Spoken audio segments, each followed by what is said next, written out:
दोस्तों, अपनी कुर्सी की पेटी बांध लीजिए क्योंकि मौसम बिगड़ने वाला है। आज हम सभी सूरज की सैर पर निकलने वाले हैं। जी हाँ, वही सूरज जिसे आप हर सुबह उगते और शाम को डूबते हुए देखते हैं। पर इसको देख क्या कभी आपको इसके बारे में विस्तार से जानने की इच्छा हुई है? जैसे कि क्या ये वास्तव में पीले रंग का होता है? इसके सतह की गर्मी कितनी होती है? और क्या भविष्य में कभी कोई इंसान इस तक पहुंच पाएगा? ऐसे बहुत सारे प्रश्न हैं जो हम सभी के दिमाग में जरूर आए होंगे। तो आइए आज की इस वीडियो में हम इन सारे सवालों के जवाब तलाशते हैं और साथ ही जानते हैं हमारे सोलर सिस्टम में मौजूद इस सबसे नजदीक तारे के बारे में। दोस्तों, आज जो धरती पर जीवन पल रहा है उस सब के पीछे का सबसे मुख्य कारण हमारा प्यारा सूरज ही है। इसकी तपिश और प्रकाश ही आज हमें जीवित रखी हुई है। यानी कि अगर कहीं कोई आसमान से सूरज को गायब कर दे तो कुछ ही पल में यह धरती एक ग्रीन प्लैनेट से एक डेड प्लैनेट में कन्वर्ट हो जाएगी, जहां ना ही पेड़ रहेंगे, ना ही जंतु और ना ही मनुष्य। पर धरती पर जीवन चक्र को निरंतर चलाने वाले सूर्य अर्थात सूरज का जन्म कैसे हुआ था और कैसे ये पहली बार इस ब्रह्मांड में प्रकट हुआ था? आइए पहले थोड़ा इस बात का पता लगाते हैं।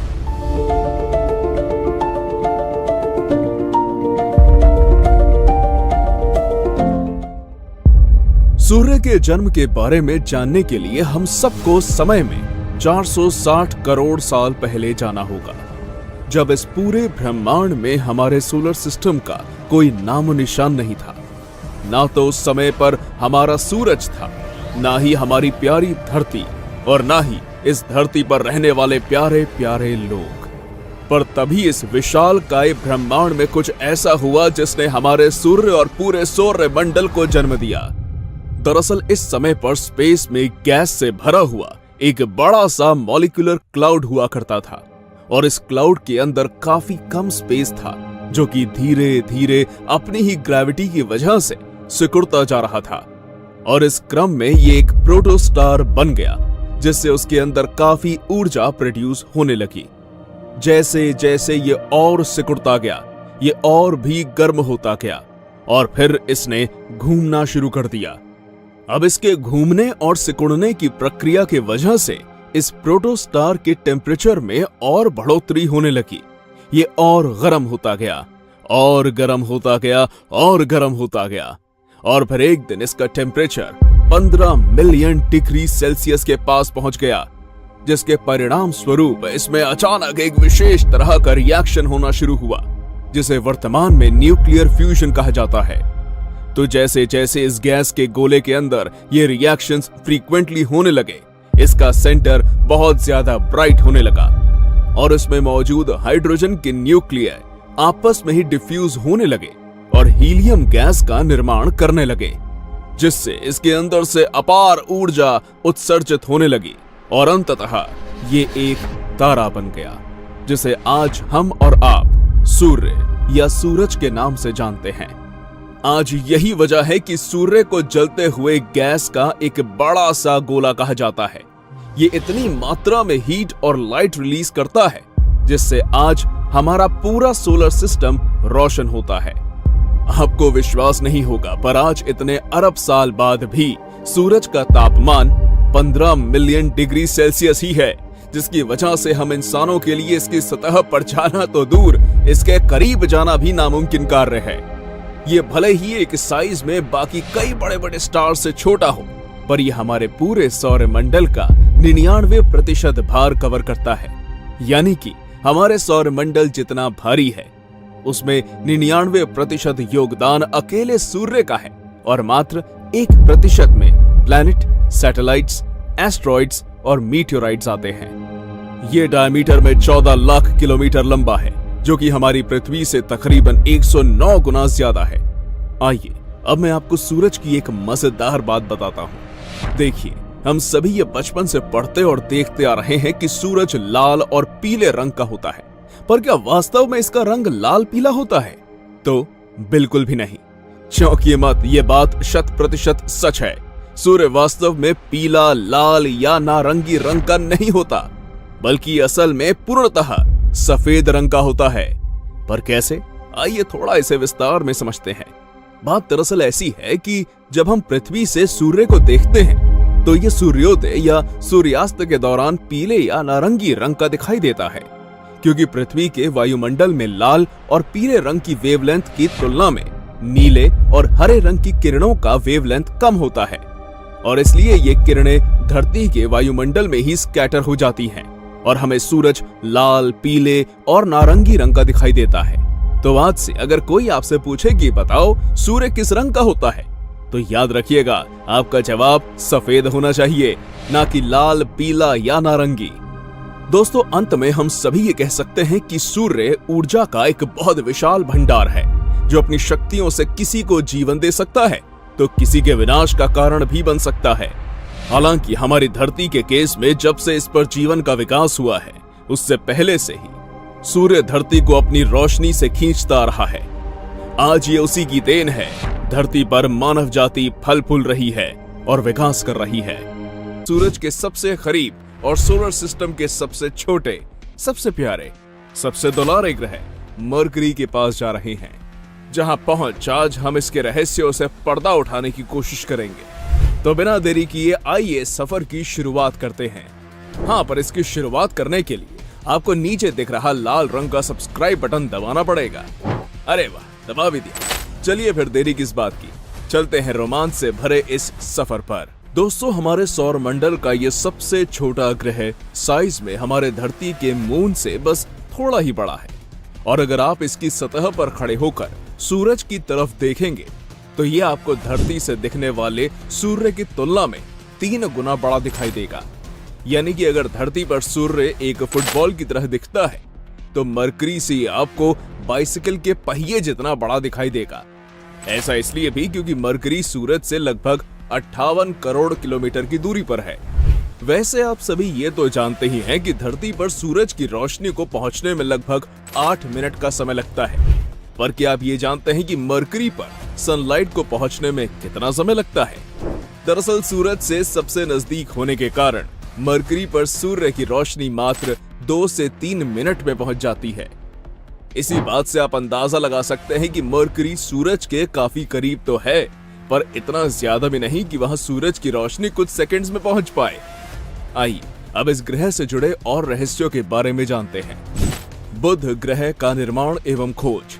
मरकरी का निर्माण आज से तकरीबन 4.5 बिलियन साल पहले हुआ था, जब ग्रेविटी की वजह से सन के पास घूम रहे गैस और डस्ट एक जगह जमा हो गए थे। अपने साथी प्लैनेट्स की तरह ही मरकरी भी एक टेरेस्ट्रियल प्लैनेट है, जहां बिल्कुल पृथ्वी जैसा क्रस्ट, मैंटल और कोर मौजूद है। हाँ, पर इसका कोर इसके पूरे इनर सरफेस एरिया का 80% से भी ज्यादा भाग कवर करता है। वहीं अगर हम इसके डिस्कवरी की बात करें तो इसकी खोज प्राचीन सभ्यता के द्वारा ही कर ली गई थी। हम ऐसा इसलिए कह रहे हैं क्योंकि इस ग्रह का जिक्र हमें मेसोपोटामिया, चाइना और इंडिया जैसे एंशिएंट सिविलाइजेशंस में देखने को मिलता है, जहां लोग इसे वॉन्डरिंग स्टार के रूप में जानते हैं। और अगर मॉडर्न हिस्ट्री की बात करें तो इसे पहली बार 17वीं सेंचुरी में टेलीस्कोप के द्वारा देखा गया था, और इसे देखने वाले एस्ट्रोनॉमर्स में गैलीलियो का नाम सबसे पहले आता है। ये उनकी ऑब्जर्वेशन से ही पता चला था कि जैसे मून अर्थ के ऑर्बिट में घूमता है, ठीक उसी तरह मरकरी भी सन के ऑर्बिट में चक्कर लगाता है। बुध ग्रह का सतह और वायुमंडल। दोस्तों, मरकरी की सतह को देख के आपको एक पल के लिए मून की याद आ जाएगी। आपको लगेगा मानो आप मून की सतह को देख रहे हैं, क्योंकि मून की सतह की तरह ही इसके सतह पर भी बहुत सारे क्रेटर्स, प्लेन्स और क्लिफ्स मौजूद हैं, जिसके पीछे की वजह यहाँ होने वाला उल्का पिंड की बमबारी है। यानी कि यहाँ हमेशा छोटे बड़े उल्का पिंड गिरते रहते हैं और इसकी सतह में छोटे बड़े गड्ढे करते रहते हैं। वहीं अगर इसके वायुमंडल की बात की जाए तो सूरज के इतने करीब होने के बाद भी ये अपने ऊपर एक पतला सा वायुमंडल का परत रिटेन करते हैं, यानी कि इसके ऊपर एटमॉस्फेयर मौजूद है, पर पतला होने की वजह से ये बस एक्सोस्फीयर तक ही सीमित है। वैसे अगर इसके वायुमंडल के कॉम्पोजिशन की बात की जाए तो ये helium, hydrogen, oxygen, sodium, potassium तथा और भी एलिमेंट से मिलकर बना है। जीवन होने की संभावना। वैसे ये सवाल तो काफी बचकाना है, पर फिर भी क्या मरकरी पर जीवन की संभावना होने की थोड़ी सी भी उम्मीद है? आइए इसका पता लगाते हैं। देखिए, किसी भी ग्रह पर जीवन पॉसिबल होने के लिए उस पर सबसे पहले एक थिक एटमॉस्फेयर का होना बेहद जरूरी है। इसके बाद इस एटमॉस्फेयर में ऑक्सीजन, नाइट्रोजन और कार्बन डाइऑक्साइड गैस का होना बेहद जरूरी है, जो कि मरकरी के पास नहीं है। और इतना ही नहीं, मरकरी पर अगर हम दिन के तापमान की बात करें तो ये 430 डिग्री सेल्सियस के आसपास होता है और रात के समय ये 430 डिग्री सेल्सियस से गिरकर -240 डिग्री सेल्सियस से भी नीचे चला जाता है। यानी कि अगर कोई ह्यूमन इस प्लेनेट पर रहेगा तो सुबह के समय में उसकी बिरयानी बनना निश्चित है, वहीं रात के समय उसका कुल्फी जमना। और इसलिए ऐसे में वहां जीवन की कल्पना करना भी बेवकूफी ही है।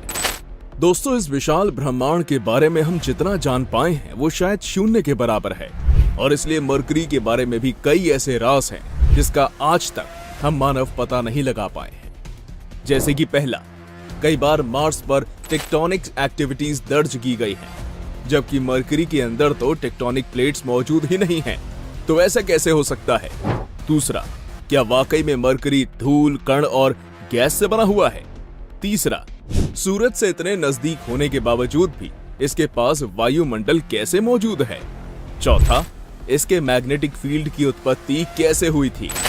इसके अलावा भी और कई सवाल हैं जिसका जवाब आज भी साइंटिस्ट्स ढूंढने में लगे हैं।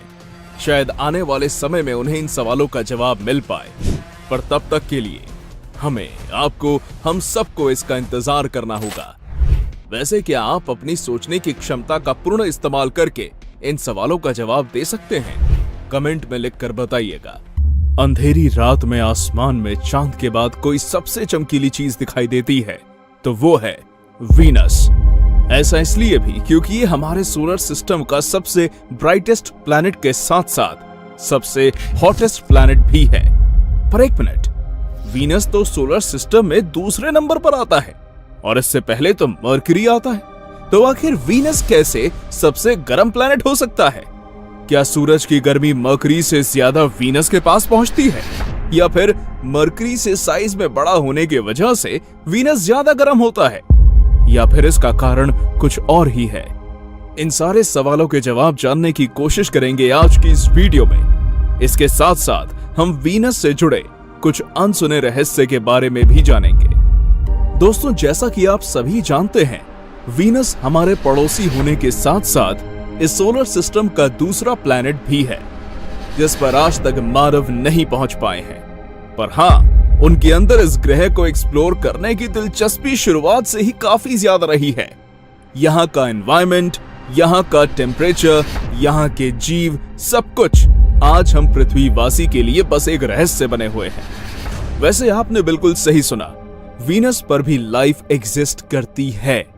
हाँ, पर ये लाइव्स ह्यूमन के लिए सूटेबल नहीं है, बल्कि कुछ सूक्ष्म जीव इस प्लैनेट पर अपना जीवन बसर करते हैं। आइए अब एक एक करके वीनस के सारे रहस्यों के बारे में पता करते हैं। वीनस का वायुमंडल। दोस्तों, आप सब तो निश्चित ही जानते होंगे कि वीनस हमारे सौरमंडल का सबसे गर्म ग्रह है, पर इसके पीछे का एग्जैक्ट कारण बहुत ही कम लोग जानते हैं। पर इससे पहले कि हम आपको इसका मुख्य कारण बताएं, आइए पहले वीनस के तापमान के बारे में जान लेते हैं। दरअसल वीनस का तापमान दिन के समय 475 डिग्री सेल्सियस के आसपास होता है, और वहीं रात के समय भी इसके तापमान में कुछ खास गिरावट नहीं आती। रात को भी ये टेम्परेचर 460 डिग्री सेल्सियस तक हो जाता है। पर क्यों? क्या धरती की तरह वीनस शाम होने के साथ अपना टेम्परेचर लूज नहीं करता? देखिए, बात ऐसी है कि वीनस का जो एटमॉस्फेयर है उसमें कार्बन डाइऑक्साइड की मात्रा काफी ज्यादा है, जो कि यहाँ पर ग्रीन हाउस इफेक्ट को जन्म देती है, और इसलिए दिन और रात दोनों वक्त वीनस खुद को ठंडा नहीं रख पाता। वैसे आपको जान के हैरानगी होगी, पर कुछ रिसर्चर्स का ये भी मानना है कि वीनस का एटमॉस्फेयर भी एक समय पर बिल्कुल हमारी पृथ्वी की तरह हुआ करता था, और यहाँ पर पृथ्वी के जैसे ही बड़े बड़े महासागर भी हुआ करते थे। पर कुछ प्रलयकारी घटनाओं की वजह से आज ये इस परिस्थिति में आ पहुंचा है। वीनस पर जीवन। अब सवाल ये आता है कि इतने हार्श वेदर कंडीशंस होने की वजह से क्या कोई जीव इस प्लैनेट पर एग्जिस्ट करते होंगे? तो हाँ, वीनस पर जीव रहते हैं। हाल ही हुए एक खोज में यह सामने आया है कि भले ही वीनस पर एक मनुष्य सभ्यता का हो पाना नामुमकिन है, पर कुछ सूक्ष्म जीव इस प्लैनेट पर जरूर एग्जिस्ट करते हैं। हुआ यूं कि वैज्ञानिकों की एक टीम ने वीनस के बादलों में फॉस्फीन गैस के निशान का पता लगाया, जिससे एरियल लाइफ की उपस्थिति के बारे में अटकलें लगाई जा रही हैं। यानी कि वीनस के सरफेस पर भले ही लाइफ एग्जिस्ट नहीं करती, पर इसके सरफेस के ऊपर हवा में एक माइक्रोबियल लाइफ मौजूद है। और इसलिए अब नासा ने वीनस पर अपने वेरिटास और डाविंची प्लस मिशन की तैयारी भी शुरू कर दी है, जिससे वो वेनुसियन लाइफ के ऊपर एक गहन अध्ययन कर सके। वीनस पर मौजूद ज्वालामुखी, जैसे कि हमारी धरती पर कई सारे ज्वालामुखी मौजूद हैं, बिल्कुल उसी तरह वीनस के सतह पर भी कई सारे एक्टिव वोल्केनोज मौजूद हैं, जो समय समय पर विस्फोट होते रहते हैं। वैसे आपको शायद पता नहीं होगा, पर इस प्लैनेट पर कुछ ऐसे भी वोल्केनोज मौजूद हैं जिनकी गिनती सोलर सिस्टम के सबसे बड़े ज्वालामुखी में आती है। हाल ही में हुए एक रिसर्च की माने तो वीनस पर अभी भी बहुत सारे एक्टिव वोल्केनोज हैं, जिनमें से अभी भी इरप्शन की प्रक्रिया जारी है। और साइंटिस्ट का यह भी मानना है कि वीनस पर हो रहे इन वोल्केनिक इरप्शन से वीनस के वायुमंडल में काफी तेजी से बदलाव आ रहा है। पर यह बदलाव वीनस को एक हैबिटेबल प्लैनेट बनाएगा या इसे एक और भी हार्श प्लैनेट में तब्दील कर देगा, ये बात तो अभी नासा भी नहीं जान पाई है। क्या हम कभी वीनस पर जाकर रह पाएंगे? ये सवाल आपके मन में वीडियो की शुरुआत में आ रहा होगा। चलिए इसका जवाब ढूंढते हैं। देखिए, वीनस के बारे में कुछ सरप्राइजिंग बात जानने के बाद नासा ने अपनी वेरिटास और डाविंची प्लस जैसे मास्टर प्लान पर काम करना शुरू कर दिया है। इस मिशन के द्वारा नासा वीनस के रॉक सैंपल्स लेगी, यहाँ के एटमॉस्फेयर के बारे में अध्ययन करेगी और साथ ही इस बात का भी पता लगाएगी कि क्या वीनस पर जीवन पॉसिबल है। इसके साथ साथ बहुत सारी प्राइवेट कंपनीज जैसे कि स्पेसएक्स भी वीनस पर मानव सिविलाइजेशन स्थापित करने की कोशिश में लगे हैं, पर अभी के लिए ये पॉसिबल नहीं है। अंत में ये कहा जा सकता है कि वीनस भी एक समय पर पृथ्वी के जैसे कलरफुल प्लैनेट हुआ करता था, पर खराब मौसम और प्राकृतिक आपदा की वजह से ये धीरे धीरे एक आग के गोले में तब्दील होता गया। और आज यहाँ का मौसम इतना ज्यादा खराब हो चुका है कि अब ये एक हरे भरे प्लैनेट की जगह हमारे सौर मंडल का सबसे गर्म प्लैनेट बन चुका है। तो क्या कभी इस ग्रह में जीवन रहा होगा या नहीं? आप क्या सोचते हैं? हमें कमेंट बॉक्स में बताइए। आज आप जहां जिस पृथ्वी पर बैठे इस वीडियो का लुत्फ उठा रहे हैं, अगर मैं कहूं कि आज से तकरीबन 450 करोड़ साल पहले सूरज की तरह ही आग का गोला हुआ करती थी, तो यहां टेम्परेचर इतना ज्यादा हुआ करता था कि इंसान तो छोड़िए, यहां कोई जीव जंतु भी जीवित नहीं रह सकते थे। या फिर मैं यूं कहूं कि आज आप जिस देश में रह रहे हैं वो आज से लाखों वर्ष पहले पूरी तरह बर्फ से ढका हुआ था। तो जब हमारी पृथ्वी का जन्म हुआ था तो ये एक आग का गोला हुआ करती थी, एक ऐसा गोला जहां हर दूसरे मिनट उल्का पिंड की बरसात हुआ करती थी, एक ऐसा गोला जहां लाखों सालों तक ज्वालामुखी विस्फोट होते रहते थे, एक ऐसा गोला जहां गर्म लावा के समुद्र हुआ करते थे और जहां की धरती लाखों सालों तक पूरी तरह बर्फ से ढकी थी। दोस्तों, इस कहानी की शुरुआत होती है आज से तकरीबन 600 से 700 करोड़ साल पहले, जब हमारे सौर मंडल की उत्पत्ति भी नहीं हुई थी। तब यहाँ बहुत सारे गैस और धूल कण से भरे बादल हुआ करते थे और इन्हीं बादलों से काफी दूर एक तारा एग्जिस्ट किया करता था, जिसकी अंदर की एनर्जी धीरे धीरे घटती जा रही थी, घटती जा रही थी, घटती जा रही थी। और फिर एक दिन ये धमाका इतना विशाल था कि इसकी वजह से स्पेस में मौजूद धूल आपस में पास आकर कंप्रेस होने लगे और उन पर इतना प्रेशर पड़ने लगा कि वो धीरे धीरे बड़े बड़े उल्का पिंड और पत्थर का रूप लेने लगे। साथ ही उनके अंदर ग्रेविटी की उत्पत्ति होने लगी और देखते ही देखते इसके सेंटर में हाइड्रोजन और हीलियम गैस इकट्ठा होने लगे और एक बार फिर इस विस्फोट ने हमारे सौरमंडल की नींव रखी और हमारे सूरज का जन्म हुआ। उसके बाद जो उल्कापिंड स्पेस में बचे थे वो सूरज की ग्रेविटी की वजह से उसकी परिक्रमा करने लगे और उनमें आपस में भी भयंकर टकराव होने लगे, जिसके पश्चात मर्क्यूरी, वीनस, अर्थ और मार्स जैसे प्लैनेट्स हमारे सोलर सिस्टम का हिस्सा बने। पर यह तो बस शुरुआत थी। अभी भी हमारे सौर मंडल में काफी कुछ बड़ा होने वाला था। पृथ्वी के निर्माण के बाद एक दिन पृथ्वी और मार्स के बीच एग्जिस्ट करने वाला प्लैनेट थिया का पृथ्वी के साथ बहुत बड़ा कोलिशन हो गया। ये टकराव इतना ज्यादा खतरनाक था कि इससे पृथ्वी का एक बड़ा हिस्सा कणों के रूप में पृथ्वी के चारों ओर फैल गया और रिंग्स के आकार में पृथ्वी का चक्कर लगाने लगा। और इस परिक्रमा के दौरान एक बार फिर इन कणों में टकराव होना शुरू हुआ और ये पास आते गए, जिसके फलस्वरूप पृथ्वी के इकलौते चांद की उत्पत्ति हुई। पृथ्वी का जब निर्माण हुआ था तब ये एक आग का गोला हुआ करती थी। इस पर ना आज की तरह समुद्र हुआ करते थे और ना ही आज की तरह बर्फ से घिरे हुए पहाड़।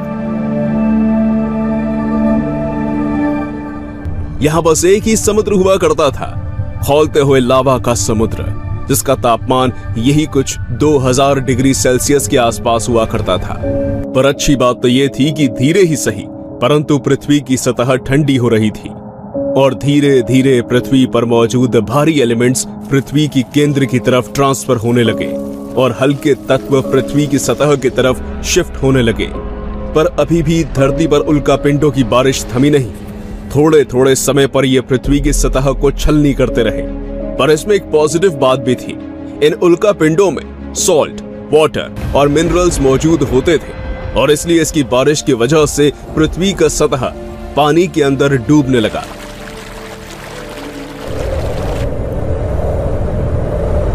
और इससे धरती की सतह ठंडी होने लगी और यही वो समय था जब पृथ्वी पर जल के अंदर सूक्ष्म जीव जन्म लेना शुरू हुए। पर ठंडी हो चुकी धरती के सेंटर में अभी भी काफी रेडियो एक्टिव पदार्थ मौजूद थे, इसलिए इसके अंदर अभी भी काफी गर्मी उत्पन्न हो रही थी और पृथ्वी के ऊपरी सतह के ठंडे होने के बाद तो इन पर प्रेशर और बढ़ने लगा, जिसके बाद ये पृथ्वी से बाहर आने का रास्ता ढूंढने लगे और अंततः ये ज्वालामुखी विस्फोट के रूप में पृथ्वी से बाहर आने लगे। इस दौरान पृथ्वी पर कई सारे ज्वालामुखियों का जन्म हुआ। अब चूंकि ये ज्वालामुखी कई लाख साल तक आग उगलते रहे, इसलिए इसके आसपास जमीन का निर्माण होना शुरू हो गया। पर ध्यान देने वाली बात यह थी कि अभी भी पृथ्वी पर वायुमंडल का निर्माण नहीं हुआ था। पृथ्वी पर एक स्थिर वायुमंडल की उत्पत्ति आज से तकरीबन 300 करोड़ साल पहले हुई, जब यहाँ एक पूरा दिन मात्र 12 घंटे का हुआ करता था और इसी दौरान समुद्री जीव भी काफी विकसित हुए। अब वो पानी में मौजूद खनिज तत्व का इस्तेमाल अपने पोषण के रूप में करने लगे और मल के रूप में वो ऑक्सीजन रिलीज करते रहे। और यही वजह है कि पृथ्वी के वायुमंडल में ऑक्सीजन की मात्रा में बढ़ोतरी हो रही थी और इससे धीरे धीरे पृथ्वी के वायुमंडल में काफी सुधार भी आ रहा था। पर आज से तकरीबन 100 करोड़ साल पहले पृथ्वी के टेक्टोनिक प्लेट्स में अचानक दरार पड़ने लगी, जिससे पृथ्वी के कोर में मौजूद लावा कई लाख सालों तक खुले में उबलते रहे और इस लावा ने पृथ्वी के वायुमंडल में कार्बन डाइऑक्साइड की मात्रा बढ़ानी शुरू कर दी, जिस वजह से पृथ्वी पर पहली बार एसिड रेन की शुरुआत हुई। अब चूंकि धरती पर लगातार कई सालों तक बारिश होती रही और इससे पूरी तरह बादलों ने घेरे रखा, इसलिए काफी लंबे समय तक पृथ्वी तक सूर्य की रोशनी नहीं पहुंच पाई और इस वजह से पृथ्वी धीरे धीरे ठंडी होती गई। इससे पृथ्वी के तापमान में भारी गिरावट देखने को मिली। ये गिरावट इतनी ज्यादा थी कि इससे पूरी पृथ्वी बर्फ के गोले में तब्दील हो गई, यानी कि पृथ्वी पर शीत युग की शुरुआत हुई। पर जैसा कि हमने आपको पहले भी बताया कि जब भी पृथ्वी ठंडी होती है, इसके अंदर मौजूद गर्म लावों पर प्रेशर बढ़ता है, इसलिए इस बार भी जैसे ही पृथ्वी ठंडी हुई, उसके अंदर मौजूद खौलते लावों पर प्रेशर बढ़ना शुरू हुआ और एक बार फिर वो ज्वालामुखी विस्फोट के रूप में पृथ्वी के बाहर आने लगे, जिससे पृथ्वी पर मौजूद बर्फ पिघलना शुरू हुई। इसी बीच समुद्र के अंदर बचे हुए कुछ जीव भी पृथ्वी के वातावरण के अनुसार खुद को ढालना सीखने लगे। वहीं पृथ्वी पर हो रहे लगातार ज्वालामुखी विस्फोट से एक बार फिर इसके वायुमंडल में कार्बन डाइऑक्साइड की मात्रा बढ़ने लगी और नतीजन एक बार फिर धरती पर एसिड रेन की शुरुआत हुई। इस रेन ने एक बार फिर धरती पर सूर्य की रोशनी का आना बंद कर दिया, जिससे एक बार फिर पृथ्वी पूरी तरह ठंडी हो गई और ये फिर से एक बर्फ के गोले में तब्दील हो गई, जिसके पश्चात एक बार फिर धरती पर ज्वालामुखी विस्फोट होना शुरू हुआ और फिर से पृथ्वी पर मौजूद बर्फ पिघलना शुरू हुई। यानी कि ये प्रोसेस कई लाख साल तक चलता रहा। कई बार पृथ्वी पर शीत युग आया और फिर ज्वालामुखी विस्फोट से इसका अंत हुआ। अब जब ये बदलाव पृथ्वी पर हो रहा था, तब इसके साथ साथ पृथ्वी पर मौजूद जलीय जीव भी खुद में काफी बदलाव ला रहे थे।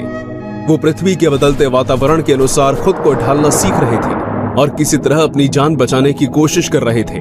अब जब एक बार फिर पृथ्वी पर ज्वालामुखी का फटना शुरू हुआ और इसके बर्फ पिघलने लगी, तो पृथ्वी पर मौजूद समुद्री पेड़ पौधे काफी तेजी से विकसित होने लगे और उन्होंने भारी मात्रा में पृथ्वी के वायुमंडल में ऑक्सीजन रिलीज करना शुरू किया, जिससे पृथ्वी का वायुमंडल ठंडा होने लगा और साथ ही इस बार पृथ्वी पर होने वाले फ्रीक्वेंट एसिड रेन में भी काफी कमी आई, जिससे पृथ्वी के वायुमंडल में मौजूद ओजोन लेयर मोटी होने लगी और आज से तकरीबन 47 करोड़ साल पहले पहली बार पृथ्वी की ऊपरी सतह पर मोसोस नामक पौधे का जन्म हुआ।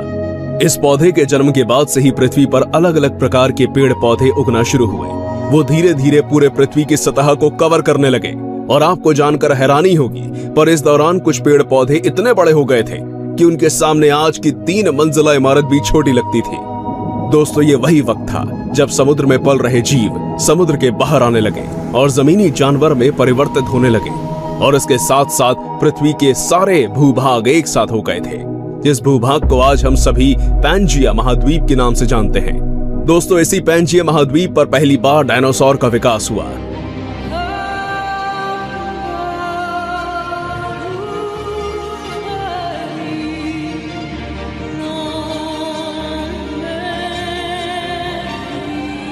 ये वो पहली प्रजाति थे जो पेड़ पौधे खाया करते थे और इसी वजह से हाइट में काफी ऊंचे ऊंचे हुआ करते थे। वहीं कुछ डायनासोर्स मांसाहारी भी हुआ करते थे और इसलिए उनकी हाइट एक शाकाहारी डायनासोर से छोटी हुआ करती थी।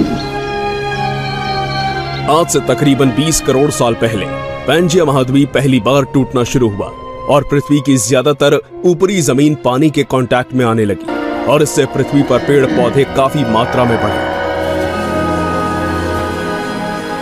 और इसलिए परिणाम स्वरूप काफी अलग अलग प्रकार के डायनासोर्स धरती पर विकसित होना शुरू हुए और इस तरह उन्होंने आने वाले 20 से 30 करोड़ साल तक पृथ्वी पर राज किया। लेकिन इसके बाद कुछ ऐसा हुआ जिसने पृथ्वी की पूरी दिशा ही बदल दी। आज से लगभग 650 करोड़ साल पहले माउंट एवरेस्ट के साइज जितना बड़ा उल्का पिंड 80,000 किलोमीटर प्रति घंटे की रफ्तार से धरती की तरफ बढ़ने लगा और जैसे ही यह पृथ्वी के वायुमंडल में घुसा, ये एक आग के गोले में कन्वर्ट हो गया और सीधे पृथ्वी की सतह से जाकर टकराया। वैज्ञानिकों की माने तो इस विस्फोट से निकलने वाली ऊर्जा आज के 10 करोड़ परमाणु बम के फटने से निकलने वाली ऊर्जा के बराबर थी। इस उल्का पिंड के गिरने से पृथ्वी पर प्रलय जैसे हालात बन गए। पूरी पृथ्वी धूल भरी आंधी के चपेट में आ गई। समुद्र में तूफान आने लगा और इसकी चपेट में जितने भी जीव जंतु पेड़ पौधे आए वो जलकर राख हो गए, उनका नामो निशान मिट गया। हम ऐसा कह सकते हैं कि इस विस्फोट के कुछ ही घंटों के अंदर पृथ्वी एक नरक में तब्दील हो चुकी थी, जहां हर ओर बस तबाही ही तबाही नजर आ रही थी। पृथ्वी का पूरा वायुमंडल हानिकारक गैसों से भर चुका था। ये इतना जहरीला हो चुका था कि कोई जीव इसमें एक पल भी जीवित नहीं रह पाया। इस पूरे डिजास्टर में डायनासोर्स के 20 करोड़ साल के शासन का अंत कर दिया। पृथ्वी पर अपनी प्रजाति का अस्तित्व बचाने के लिए उनमें से एक डायनासोर तक जीवित नहीं बच पाया। बस जमीन के अंदर रहने वाले जीव ही इस त्रासदी में खुद को जीवित रख पाए। इस प्रलय के बाद एक बार फिर पृथ्वी के वातावरण में काफी बदलाव देखने को मिला। कार्बन डाइऑक्साइड की मात्रा बढ़ने की वजह से एक बार फिर पृथ्वी पर एसिड रेन की शुरुआत हुई और कई हजार साल तक धरती पर धूप नहीं आने की वजह से पृथ्वी फिर बर्फ की चादर में ढक गई, पर 80-90 हजार साल बाद ही पिघलनी शुरू हो गई। एक बार फिर धरती पर पहले जैसे वातावरण होने लगा और इसलिए जमीन के नीचे पल रहे ये जीव जमीन से बाहर निकलना शुरू हुए और इसी बीच ये बंदरों में परिवर्तित हुए। इसके बाद उनमें लगातार एवोल्यूशन होता रहा। वो 4 पैर से 2 पैर पर चलना शुरू हुए। उन्होंने भोजन की तलाश में एक जगह से दूसरी जगह माइग्रेट करना शुरू किया और देखते देखते ही ये आदि मानव में तब्दील हो गए। जिसके बाद उन्होंने आग की खोज की। वो एक समाज में रहना सीखने लगे। उन्होंने अपनी एक भाषा बनाई, धर्म की स्थापना की और आज 450 करोड़ साल बाद इस धरती के सबसे विकसित प्रजाति के रूप में धरती पर शासन कर रहे हैं। तो ये थी आज की वीडियो। उम्मीद करते हैं कि आपको 450 करोड़ साल का ये सफर करके काफी मजा आया होगा। अब वो दिन दूर नहीं जब हम सभी मार्स पर अपनी कॉलोनीज बसाएंगे। ये सपना आज एलन मस्क पूरी दुनिया को दिखा रहे हैं। But eventually you can transform Mars into an Earth-like planet. उन्होंने कुछ वर्ष पहले ही इसका ऐलान किया था कि वर्ष 2026 आते आते वो मानव को मार्स पर ले जाएंगे और इसके लिए टिकट्स की बुकिंग भी चालू है। क्यों आपने नहीं करवाई अभी तक? वैसे मेरे मन में मार्स को लेकर एक बड़ा मजेदार सवाल उठ रहा है। जब हम यहाँ अर्थ पर रहते हैं तो हम यहाँ के जमीन को धरती कहते हैं। तो जब हम सभी मार्स पर रहने जाएंगे तो फिर वहाँ के जमीन को क्या कहेंगे, धरती या मंगल? हमें नीचे कमेंट में लिखकर बताइएगा। अब वापस मुद्दे पर आते हैं। तो एलन मस्क का प्लान सुन के आप सभी के मन में काफी सारे सवाल उठ रहे होंगे, जैसे कि मार्स तो एक हैबिटेबल प्लैनेट है भी नहीं, फिर हम उस पर जीवित कैसे रहेंगे? क्या वहाँ भी यहाँ की तरह सुबह और यहाँ के जैसे रात होगी? क्या वहाँ पर भी हम खेती कर पाएंगे? क्या मार्स पर सांस लेने के लिए ऑक्सीजन उपलब्ध है? मार्स सोलर सिस्टम का चौथा ग्रह होने के साथ साथ हमारा पड़ोसी भी है। अगर इसके नाम की बात की जाए तो इसका नाम Mars Roman God of war के नाम पर रखा गया था। अपने सतह पर मौजूद आयरन ऑक्साइड की अधिक मात्रा की वजह से इसका पूरा सरफेस रेड है। यही वजह है कि इसे रेड प्लैनेट के नाम से भी जाना जाता है। वहीं अगर हम इसके साइज की बात करें तो यह हमारी धरती से साइज में लगभग आधा है, पर इसके बावजूद भी यहाँ पर एक दिन बिल्कुल हमारी धरती की तरह ही है, 24 घंटे का।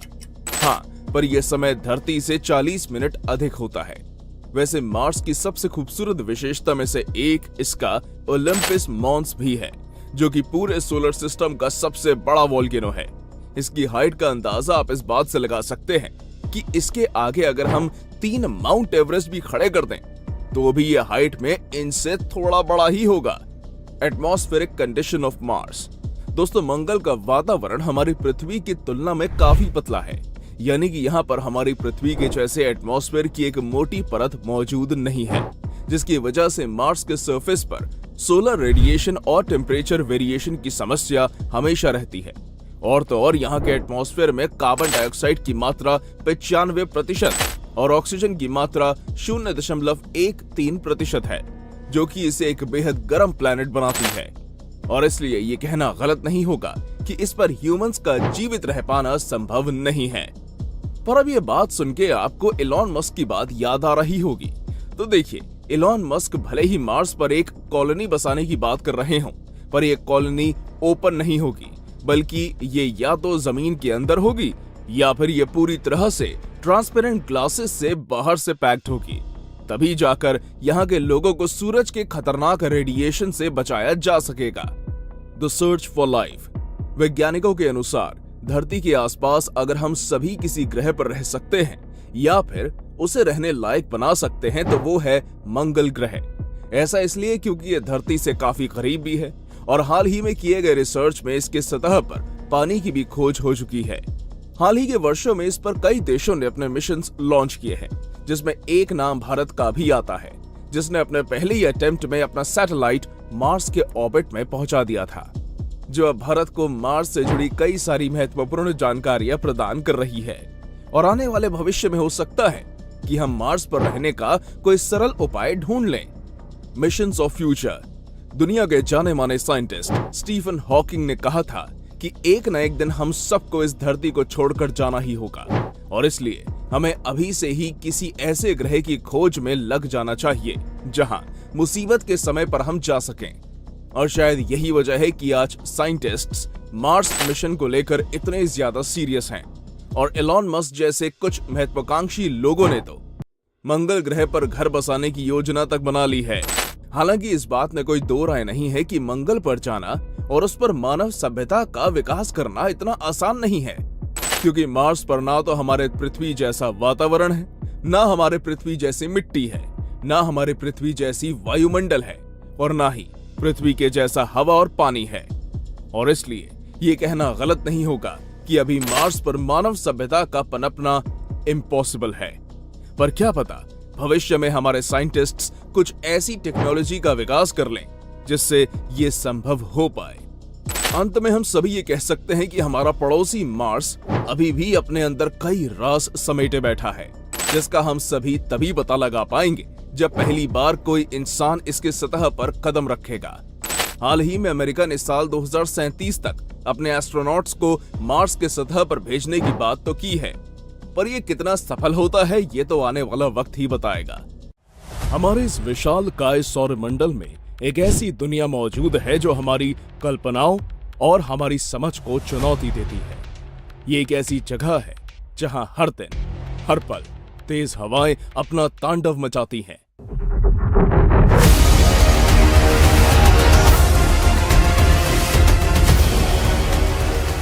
हम बात कर रहे हैं प्लैनेट जुपिटर की, जिसे हम सभी सौरमंडल का सबसे विशाल ग्रह भी मानते हैं। पर क्या आपको पता है, सौरमंडल का सबसे विशाल ग्रह होने के बावजूद भी ये प्लैनेट अपने एक्सिस पर एक रोटेशन कंप्लीट करने में मात्र 10 घंटे का समय लेता है। यानी कि अगर गलती से कहीं हम सभी पृथ्वी की जगह जुपिटर पर रह रहे होते तो फिर वहां हर 5 घंटे में दिन और हर 5 घंटे में रात होती। वैसे सुनकर कितना मजेदार लग रहा है ना? पर यह तो जुपिटर का एक छोटा सा सच है। सोचिए, अगर आपको इसके सारे रहस्यों और खूबियों के बारे में जानने को मिले तो कितना मजा आएगा। और इसलिए आज की इस वीडियो में मैं आपको जुपिटर से जुड़े सारे रहस्यों के बारे में बताने वाला हूँ। अब ये तो आप सभी जानते हैं कि जुपिटर हमारे सोलर सिस्टम का सबसे विशाल ग्रह है, पर क्या आपको ये पता है कि ये कितना बड़ा है? क्या ये हमारी धरती से 10 गुना बड़ा है, 20 गुना बड़ा है, या फिर 50 गुना बड़ा है? ऐसा कुछ चलिए मैं ही आपको बता देता हूँ। दरअसल जुपिटर का डायमीटर 1,38,403 किलोमीटर और ये इतना बड़ा है कि इसमें हमारी पृथ्वी जैसी 1300 ग्रह समा जाएं। जी बिल्कुल, ये हमारी धरती से 1300 गुना बड़ा है। जरा इमेजिन करके देखिए, हमारी पृथ्वी तो इसके सामने एक छोटी बच्ची लगेगी। वैसे अगर इसके रूप रंग की बात की जाए तो ये दिखने में बड़ा ही खूबसूरत लगता है। नारंगी, सफेद, भूरे और लाल रंग के गोल गोल घूमते बादल इन्हें बाकी प्लैनेट से काफी अलग बनाते हैं। इसे देख ऐसा प्रतीत होता है मानो अंतरिक्ष में किसी ने एक विशाल से लट्टू को नाचने के लिए छोड़ दिया हो। पर ये क्या, इसके ऊपर ये लाल रंग का बड़ा सा धब्बा कैसा? आइए इसकी थोड़ी जांच पड़ताल कर लें। The great red spot. घबराइए मत, ये जो आप लाल रंग का बड़ा सा स्पॉट जुपिटर के ऊपर देख रहे हैं, दरअसल इसे द ग्रेट रेड स्पॉट के नाम से जाना जाता है। ये जुपिटर के सबसे अनोखी खूबियों में से एक है। आपको विश्वास नहीं होगा, परंतु ये जो रेड स्पॉट आपको दिख रहा है, ये जुपिटर पर उठने वाला भवंडर है, जो कि सैकड़ों सालों से जुपिटर पर उठ रहा है। जी हाँ, हमारी पृथ्वी पर 1-2 दिन में भवंडर उठ के फिर शांत भी हो जाता है, पर जुपिटर पर मौजूद ये भवंडर सैकड़ों सालों से उठ रहा है। और आपको जानकर बेहद आश्चर्य होगा, पर ये जो तूफान जुपिटर पर कई 100 साल से उठ रहा है, इसका क्षेत्रफल पृथ्वी से भी बड़ा है। यानी कि वहां पर हमारी पृथ्वी के आकार का भवंडर उठ रहा है और ये दिखने में मात्र एक छोटे से रेड स्पॉट की तरह लगता है। सोचकर कितना फैसिनेटिंग लगता है ना? वैसे वैज्ञानिकों का इसको लेकर यह मानना है कि यह भवंडर जुपिटर के हाई ग्रेविटेशनल फोर्स की वजह से लगातार उठता है और शांत होने का नाम नहीं लेता। मून्स। नासा की माने तो जुपिटर के पास मून्स की कुल संख्या 80 से 95 है, लेकिन उनका यह भी कहना है कि इनके अलावा भी जुपिटर की ऑर्बिट में हजारों छोटे छोटे ऑब्जेक्ट्स चक्कर लगाते हैं, और इसलिए ये कहना गलत नहीं होगा कि जुपिटर के पास मून्स की संख्या इससे कहीं ज्यादा हो सकती है। वैसे जरा इमेजिन करके देखिए, अगर हमारी धरती के पास भी 80 से 90 मून्स होते तो कितना मजा आता। हमें रात के अंधेरे में भी इतने सारे चांदों की रोशनी देखने को मिलती। खैर, ये तो होने से रहा। आइए हम अब आपको जुपिटर के सबसे स्पेशल और सबसे फेमस चांद के बारे में बताते हैं। दरअसल इस चांद का नाम यूरोपा है, जो कि पूरी तरह बर्फ से ढका हुआ है, और इसलिए साइंटिस्ट्स का ये मानना भी है, हो ना हो भविष्य में इस पर रहना हम ह्यूमंस के लिए पॉसिबल हो सकता है। वैसे इस मून के अलावा भी एक मून है जो कि जुपिटर की शोभा बढ़ाता है। हम बात कर रहे हैं जुपिटर की और इस पूरे सोलर सिस्टम की सबसे विशाल मून गैनीमेड की। दरअसल ये हमारे सौरमंडल में से सबसे विशाल चांद है, जिसके पास अपना खुद का मैग्नेटिक फील्ड भी है। Jupiter's secret. दोस्तों, इतने सालों के खोजबीन के बाद भी आज जुपिटर अपने अंदर ना जाने कितने सारे रहस्य छुपाए बैठा है, और इसलिए अब धरतीवासी इस पर और गहन अध्ययन करने के लिए कुछ मिशंस भी लॉन्च कर रहे हैं, जैसे कि यूरोपा क्लिपर और जूस। अरे चौंके मत, मैं पीने वाले जूस की बात नहीं कर रहा, ये तो जूस है, यानी कि जुपिटर आइसी मून्स एक्सप्लोरर। इस मिशन का मुख्य उद्देश्य है जुपिटर के एटमॉस्फेयर और इसके चांद यूरोपा के एटमॉस्फेयर में मौजूद गैसों की जानकारी देना और इसके चांद यूरोपा पर जीवन की तलाश करना। वैसे आपको क्या लगता है, क्या वाकई में हम सभी यूरोपा पर रह पाएंगे? नीचे कमेंट में लिखकर बताइएगा। दोस्तों, अंत में ये कहना गलत नहीं होगा कि अगर सैटर्न को क्वीन ऑफ प्लैनेट्स कहा जाता है, तो हमारा जुपिटर भी किंग ऑफ प्लैनेट्स है। वो इसलिए भी क्योंकि इसका विशाल आकार, ग्रेट रेड स्पॉट, मून्स और ब्यूटीफुल कलर्स हमेशा लोगों के लिए आकर्षण का केंद्र बनते हैं। सैटर्न, जिसे हम सभी द क्वीन ऑफ प्लैनेट्स के नाम से भी जानते हैं, ये हमारे सोलर सिस्टम का एक ऐसा ग्रह है जो अपनी खूबसूरत रिंग्स की वजह से हमेशा वैज्ञानिकों और खोजकर्ताओं का पहला पसंद रहा है। इसके शानदार रिंग्स और बहुत सारे मून्स ने इसे jewel of the solar system का खिताब दिलाया है। पर यहाँ सवाल ये आता है कि हमारे सौरमंडल में इतने सारे ग्रहों में बस सैटर्न के पास ये रिंग्स क्यों हैं? उसे ये रिंग्स आखिर मिले कहां से? और क्या ये रिंग्स वास्तव में एक रिंग जैसे है या फिर ये बस एक छलावा है? दोस्तों, सैटर्न हमारे सौरमंडल में छठे नंबर पर आने वाला प्लैनेट है, जिसे जुपिटर के बाद सौरमंडल का दूसरा सबसे बड़ा ग्रह माना जाता है। दरअसल इसका डायमीटर 1,16,464 किलोमीटर है और इसका पूरा एटमॉस्फेयर 75% हाइड्रोजन और 25% हीलियम गैस से बना हुआ है, और इसलिए इसके पास हमारी धरती की तरह कोई ठोस सतह नहीं है।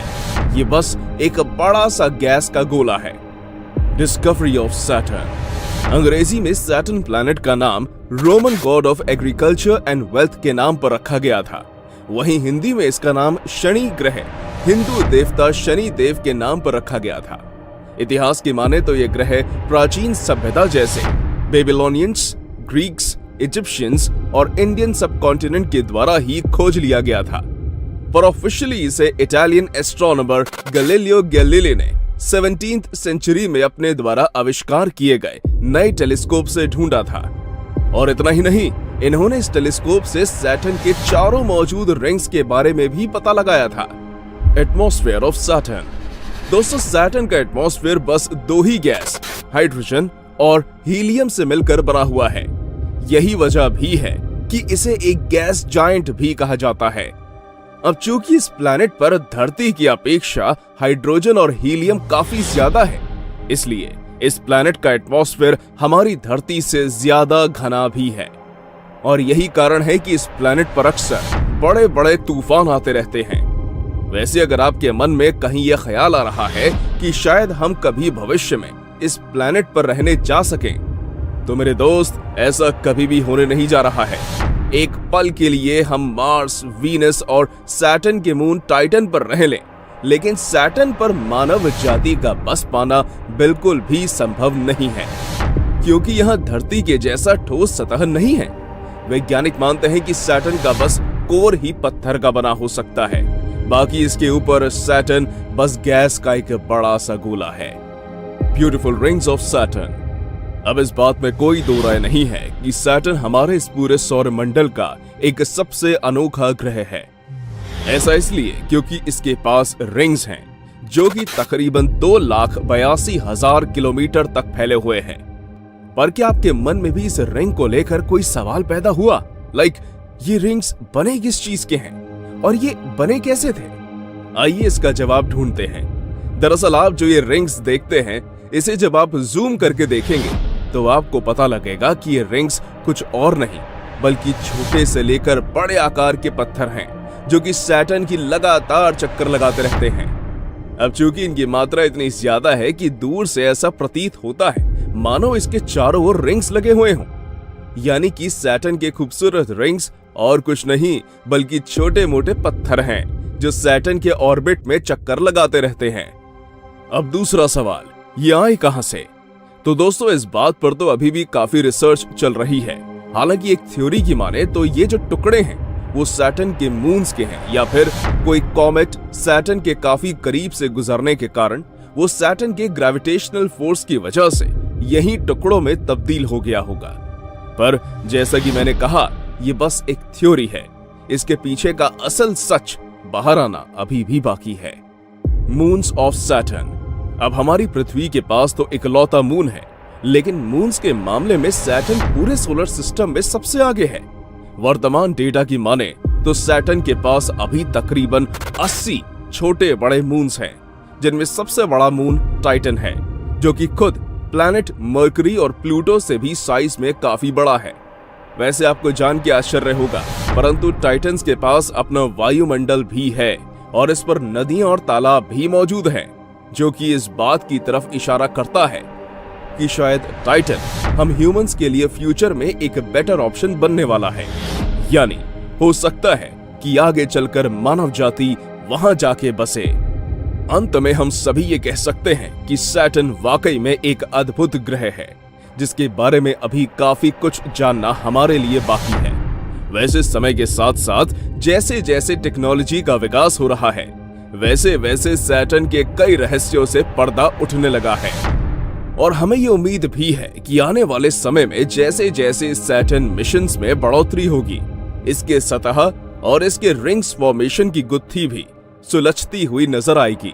वीनस, मार्स, जुपिटर और सैटर्न की यात्रा करने के बाद अब हम आ पहुंचे हैं हमारे सोलर सिस्टम के सबसे ठंडे ग्रह के पास। एक ऐसा ग्रह है जिसके पास सैटर्न की जैसी ही रिंग्स मौजूद हैं।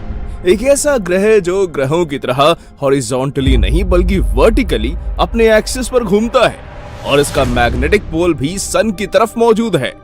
एक ऐसा ग्रह जो बस सूरज का एक चक्कर लगाने में 84 साल का वक्त लेता है। यानी कि अगर कोई व्यक्ति धरती पर 84 साल का होता है तो इस प्लैनेट पर वो मात्र 1 साल का होगा। दोस्तों हम बात कर रहे हैं प्लैनेट यूरेनस की, जो कि अपने खूबसूरत नीले रंग की वजह से हमारे सौरमंडल में मौजूद खूबसूरत ग्रहों में से एक माना जाता है। दोस्तों इसका नाम Uranus Greek God of sky के नाम पर रखा गया था और यह हमारे सौरमंडल का 7वां ग्रह है। साथ ही साथ इसे हमारे सोलर सिस्टम का 3rd बिगेस्ट प्लैनेट भी माना जाता है। इसकी खोज आज से तकरीबन 240 साल पहले ब्रिटिश एस्ट्रोनॉमर विलियम हर्शल ने 13 मार्च 1781 को की थी, जब वो अपने टेलीस्कोप से सौरमंडल में मौजूद तारों की जांच पड़ताल कर रहे थे। दरअसल प्राचीन काल में यूरेनस को स्टार के रूप में देखा जाता था, क्योंकि ये सन के चारों ओर काफी स्लो ऑर्बिट करता था और काफी धुंधला भी दिखाई पड़ता था।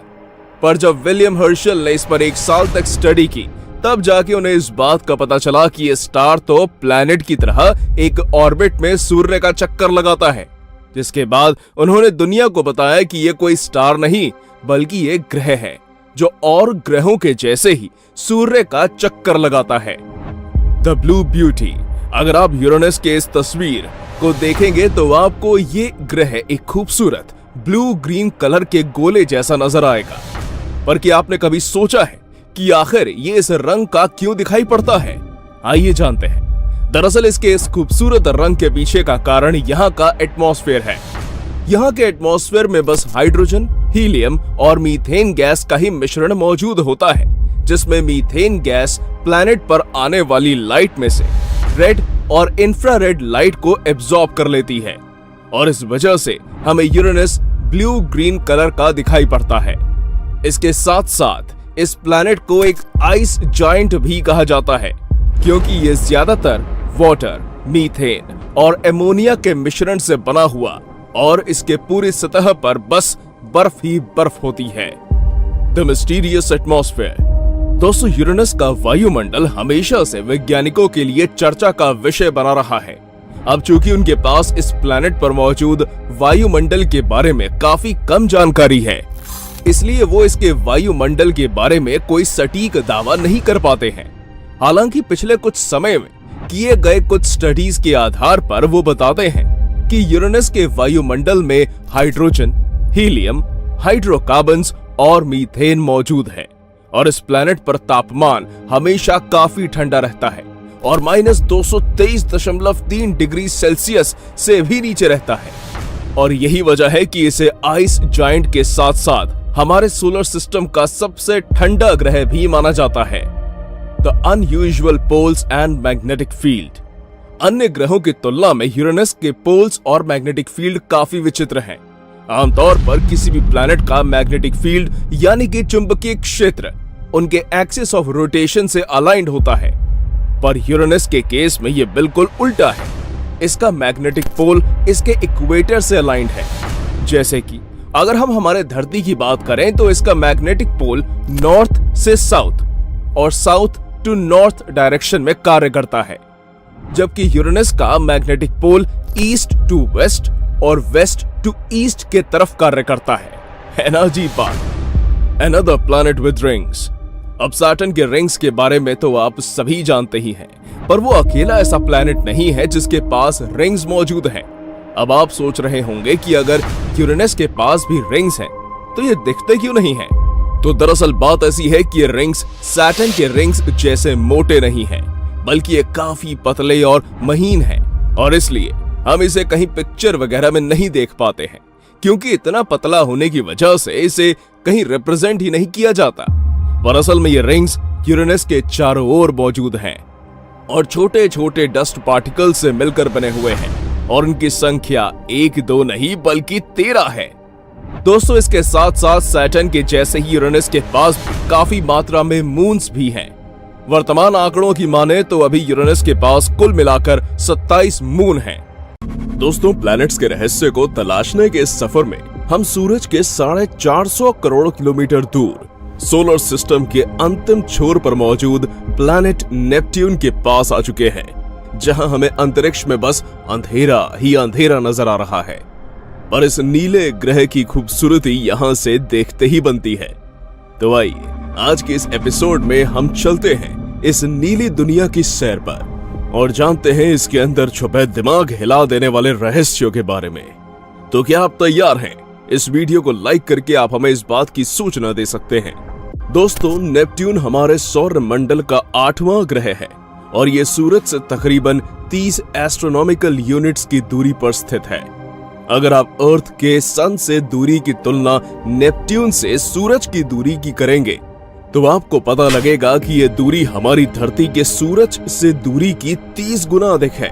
और यही वजह है कि जहां धरती पर सूरज की किरणें पहुंचने में मात्र 8 मिनट का वक्त लगता है, इसी किरणों को नेपट्यून तक पहुंचने में 248.74 मिनट का समय लगता है, जो कि लगभग 4 घंटे के बराबर है।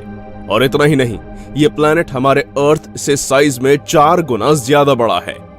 उदाहरण के तौर पर अगर आप किसी बड़े से एप्पल को अर्थ माने तो नेपट्यून इसके रिस्पेक्ट में एक फुटबॉल के साइज के बराबर होगा। जी हाँ, इसी से आप नेपट्यून का धरती से बड़े होने का अंदाजा लगा सकते हैं। खैर, ये तो हो गई धरती और नेपट्यून के बीच की बात। आइए अब नेपट्यून के रहस्यों से पर्दा उठाते हैं। नेपट्यून की खोज डायरेक्ट ऑब्जर्वेशन के बजाय मैथमेटिकल प्रिडिक्शन के द्वारा की गई थी। दरअसल 19वीं शताब्दी की शुरुआत में एस्ट्रोनॉमर्स ने देखा कि यूरेनस के ऑर्बिट में कुछ गड़बड़ी है, जिससे इसका ग्रेविटेशनल पुल प्रभावित हो रहा है और ऐसे में उन्हें लगा कि हो सकता है यूरेनस के आसपास कोई और सेलेस्टियल बॉडी मौजूद हो। जिसके बाद इन बातों के आधार पर French mathematician Urbain Le Verrier और English mathematician John Couch Adams ने सौर मंडल में यूरेनस के अलावा भी किसी 8वें ग्रह के होने की भविष्यवाणी की। पर यह तो एक मात्र भविष्यवाणी थी, अभी असल सच का बाहर आना बाकी था। 23 सितंबर 1846 को एस्ट्रोनॉमर जोहान गॉटफ्रीड गाले ने ऑफिशियली इस ग्रह की खोज कर ली, जिसके बाद Greek God of fresh water के नाम पर इसका नाम नेपट्यून रखा गया। अब चूंकि जोहान गॉटफ्रीड गाले ने इस ग्रह की वास्तव में खोज की थी, इसलिए इसकी खोज का ज्यादा श्रेय उन्हीं को दिया जाता है। नेपट्यून का तूफानी वायुमंडल। साल 1989 जब वॉयेजर 2 स्पेसक्राफ्ट नेपट्यून के पास से गुजरा था तो इसने इसके ऊपर मौजूद द ग्रेट डार्क स्पॉट की कुछ जानकारी रिवील की थी। उसने ये जानकारी दी थी कि ये डार्क स्पॉट नेपट्यून पर मौजूद एक बहुत बड़ा साइक्लोन है जो कि वहां उठ रहे भयंकर तूफान को दर्शाता है। वहीं अगर हम इसके वायुमंडल की बात करें तो ये ज्यादातर हाइड्रोजन, हीलियम और मीथेन गैस से बना हुआ है, जैसा कि प्लैनेट यूरेनस के साथ भी था। और मीथेन गैस होने की वजह से ही ये अपने ऊपर आने वाले सारे रेड लाइट को एब्जॉर्ब कर लेता है और ब्लू लाइट को वापस स्पेस में रिफ्लेक्ट कर देता है। और यही कारण है कि हमें गाढ़े नीले रंग का दिखाई देता है। इसके साथ साथ साइज में काफी बड़ा और सन से तकरीबन 4.5 बिलियन किलोमीटर दूर होने के कारण इस पर सनलाइट अच्छे तरीके से नहीं पहुंच पाती, इसलिए यहां पर हमेशा बर्फ ही जमी रहती है। नेपट्यून के रिंग्स। सैटर्न और यूरेनस के जैसे ही नेपट्यून भी एक रिंग्ड प्लैनेट है। हाँ, वो अलग बात है कि इसके रिंग्स हमें अपनी नग्न आंखों से नजर नहीं आते, पर वास्तव में इसके चारों ओर 6 रिंग मौजूद हैं, जो कि धूल, कण, पत्थर और आइस पार्टिकल से मिलकर बने हुए हैं। हालांकि इसके उत्पत्ति के बारे में अभी तक साइंटिस्ट्स को कुछ खास पता नहीं चल पाया है, पर उनका मानना है कि और ग्रहों की तरह ही हो सकता है कि ये रिंग्स इसके मून्स के टूटने की वजह से बने हों, या फिर ऐसा भी हो सकता है कि ये इसके खुद के अवशेष से बने हों। वहीं अगर इसके मून्स की बात की जाए तो इसके पास कुल मिलाकर 14 मून्स हैं, जिसमें हर मून का नाम ग्रीक माइथोलॉजी के किसी गॉड के नाम पर रखा गया है। दोस्तों, सौरमंडल का सबसे अंतिम ग्रह होने की वजह से नेपट्यून को सूरज का एक चक्कर लगाने में 165 साल का समय लगता है। और यही वजह है कि 1846 में इसकी खोज के बाद ये अभी तक मात्र सूरज का एक चक्कर ही लगा पाया है, यानी कि धरती ने अब तक अपने 165 साल पूरे कर लिए हैं, वहीं नेपट्यून पर अभी 1 साल ही बीता है। अब आप इसी बात से अंदाजा लगा सकते हैं कि ये प्लैनेट कितना अजीबोगरीब है। हालांकि प्रेजेंट में इसकी स्टडी के लिए कई मिशंस की तैयारी की जा रही है, पर यह एक्सप्लोरेशन पूर्णतः स्टडी करने के मकसद से ही नेपट्यून पर भेजे जाएंगे, क्योंकि -200 डिग्री सेल्सियस तापमान में किसी जीवन का मौजूद होना तो शायद ही पॉसिबल होगा। वैसे आपको क्या लगता है, क्या नेपट्यून के ऊपर कोई माइक्रोबियल लाइफ मौजूद हो सकती है? क्या कोई जीव इस पर रह रहे होंगे? हमें नीचे कमेंट सेक्शन में लिखकर जरूर बताइए। मिलते हैं अगली वीडियो में, तब तक के लिए देखते रहिए केएस ज्ञान चैनल।